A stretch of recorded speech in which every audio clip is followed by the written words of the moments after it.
Hello guys, welcome to Pronouncist, your pronunciation guide. Today we will learn how to pronounce the word shown on the screen. Plaintive. Both US and UK have the same pronunciation of this word. Plaintive. Now read the syllables shown on the screen naturally. Plain. Tive. Plaintive.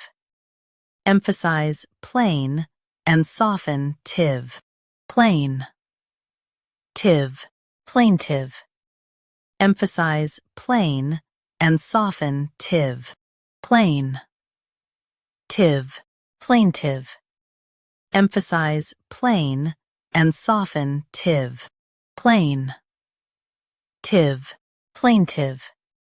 Practice repeatedly and you'll soon be able to say this word perfectly.